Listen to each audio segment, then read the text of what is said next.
আপনার মেনে নিলাম যে 5% নারী নমিনেশন পাবে না, এটা তো সই করা একটা কন্ট্রাক্ট ছিল, আপনি মেনে নেবেন?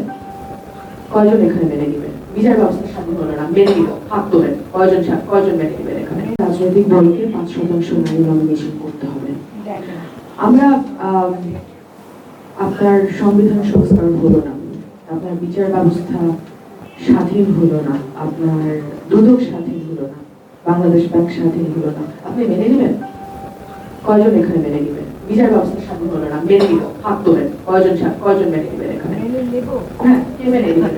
তাহলে কেন এই জিনিসটা আমরা মেনে নিলাম যে 5% নারী নমিনেশন পাবে না?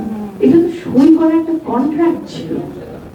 এটা বড় একটা অনুষ্ঠান হয়েছে, আপা ছিলেন ওই অনুষ্ঠানে, আমাদের জাতীয় সংসদকে সাক্ষী রেখে এই সনদটা সই করা হয়েছে এবং প্রথম সেই চান্সটা আমরা পেয়েছি, সেই চান্সেই আমরা এই সনদটাকে আমরা ভায়োলেট করলাম। তো 5% নারীর এই জিনিসটা অপশনাল ছিল না, এখানে কোথাও ছিল না যেটা optional. There was no note of dissent there. এটা ম্যান্ডেটরি ছিল। আমাদের এখন যে 300 জন এমপি বিভিন্ন জায়গা থেকে নমিনেশন হয়েছে, আমরা এদের অনেকের হয়তো নামও আমরা আমরা জানি না, কিন্তু এই যে প্যানেলে বসে আছে, যে বসে থাকা যে তরুণ রাজনীতিবিদ, তার আমি জুমার কথা একটু বিশেষ করে এখানে বলতে চাই। আপনি জুমাকে একটা মহাসমাবেশে স্টেজে দাঁড়া করিয়ে দেন, ওর ওই এক মাইক দিয়ে আর ওই গলা দিয়ে ও একটা মানে একটা 100 মুঠো মানুষও কন্ট্রোল করতে পারবে, ওর সেই পরিমাণ ওই আছে। অথচ আপনারা 300 জন যে আমাদের এমপিরা নমিনেশন পেয়েছে, তাদের অনেক পুরুষের নাম কিন্তু আপনারা জানেন না।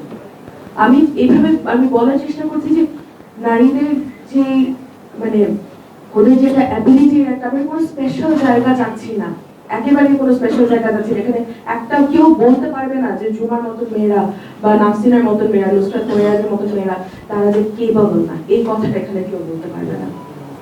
We just need to acknowledge that capability. যখন 5% নমিনেশন দেওয়া যায় না বা বলা হয় যে না ওই পরিমাণ হয়তো যোগ্যতার ইয়াতে নারীরা পিছিয়ে গেছে, আমি এটাকে আসলে মানে আমাকে ওখানে আসলে I have to call that out as a bluff. এটা bluff, এটা কিছু না, ওইটা জেন্ডার ডিসক্রিমিনেশন। 5% দেওয়া পসিবল।